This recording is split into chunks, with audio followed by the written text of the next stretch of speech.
tán nhá anh em nhé. Đấy, mình long quần kia cho tán nha. Cười nha.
Chim về đến nhà nhá.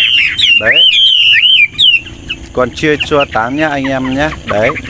Nhìn lông còn chưa cho táng nhá. Giúp chơi nhá.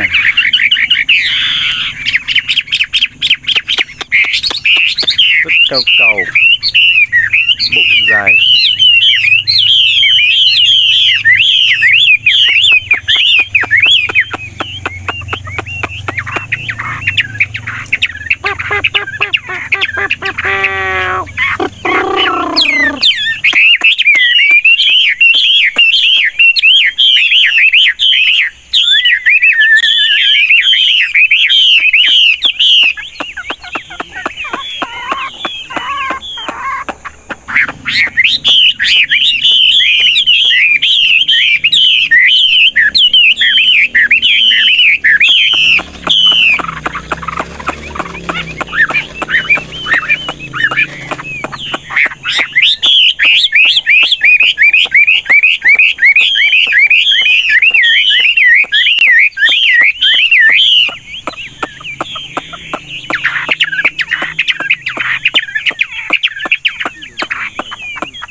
請咗幾個鐘嗰隻石，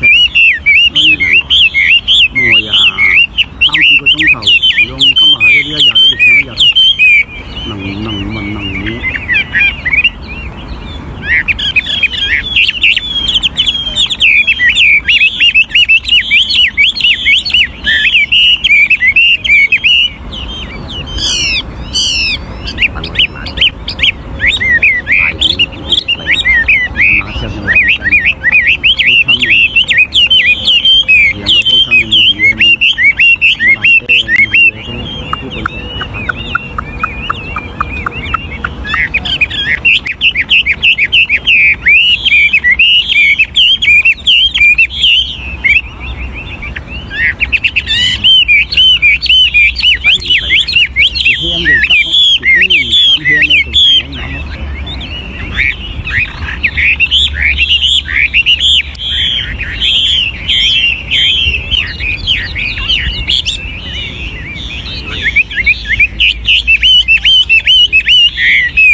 lâu mới được ngâm lâm cái dạng không hay dùng đây mà thầu thì gió chạy điện nó mà mưa chân nó lúc này mình vẫn chạy điện mình đồng ngâm lâm thì dấu sừng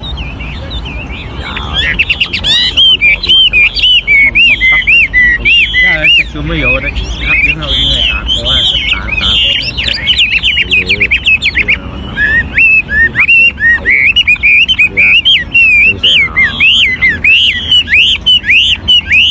chấm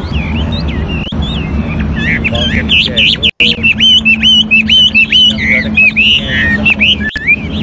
người ta cũng tàu quan nào nhảm tàu mù nè cái cô đó thì này nè cái thầu cây hồ tàu cô phình không có đây nó căng lông ruồi nó tàu mọc có đà cái lông chiều này nó thầu là thầu lạnh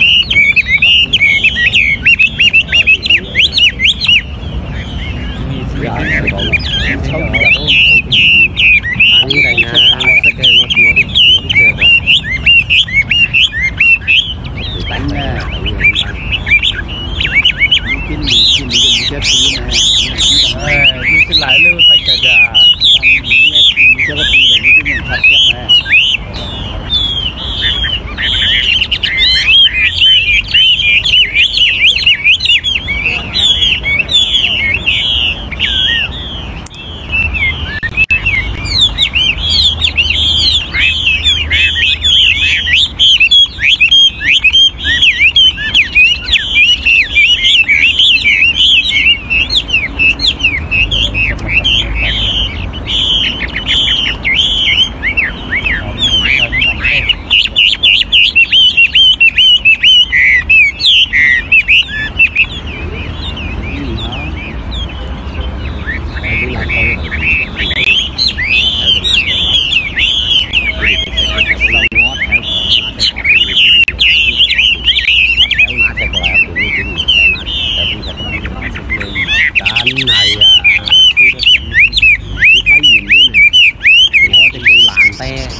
có dừng xe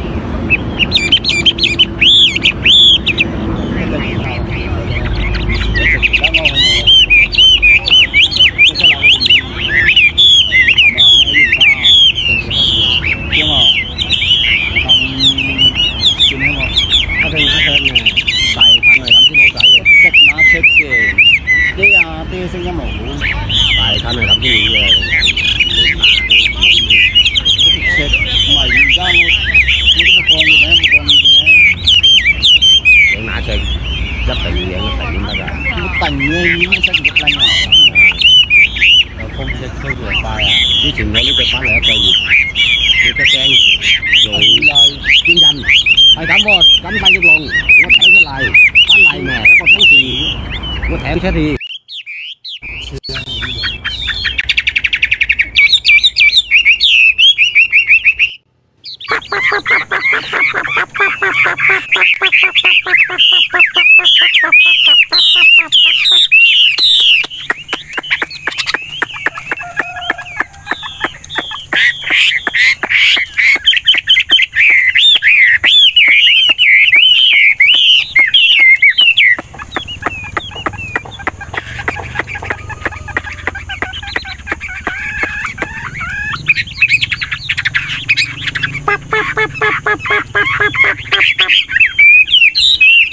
Chim về đến nhà nhá. Đấy. Còn chưa cho táng nhá anh em nhá. Đấy. Nhìn lông còn chưa cho táng nhá. Giúp chơi nhá.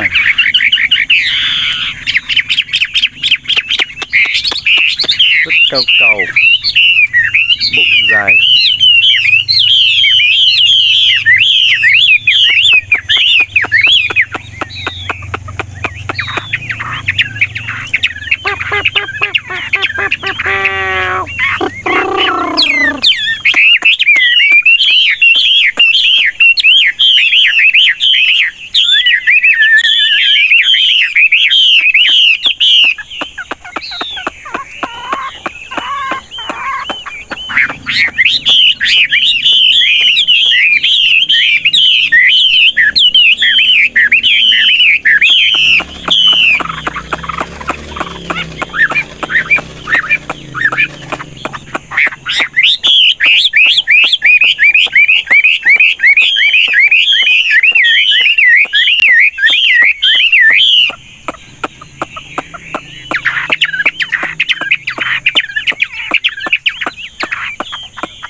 xem nó chỉ có trốn có sẽ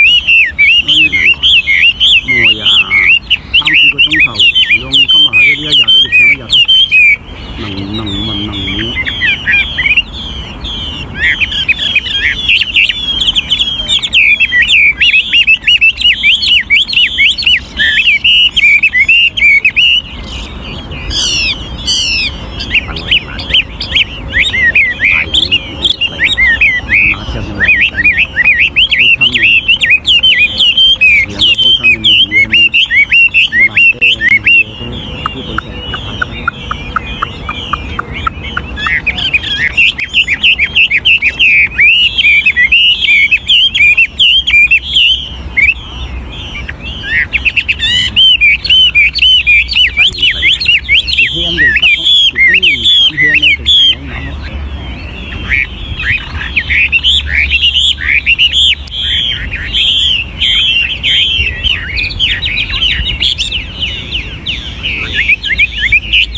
nằng lâu mới được làm đông cái gì vậy hay dùng đây mà thầu thì gió cho điện nữa mà mưa chen nó đúng rồi mình vẫn sẽ điện mình đồng nam làm thì giàu sầu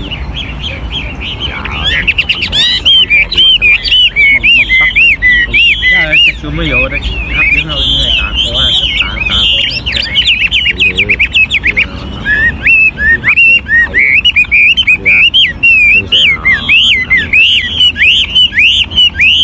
chấm con cái chè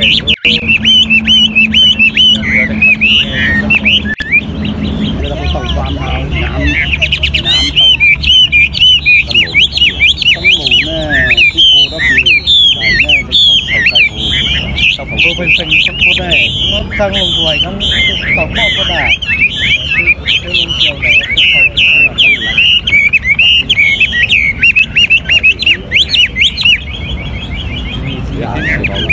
không cái này sẽ kêu nó xe rồi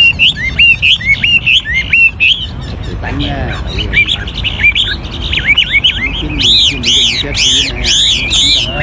cái lại lưu tay cà già cho nó đi để cái mình phát hiện nè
tiêu sinh ra mổ tại thân này làm cái gì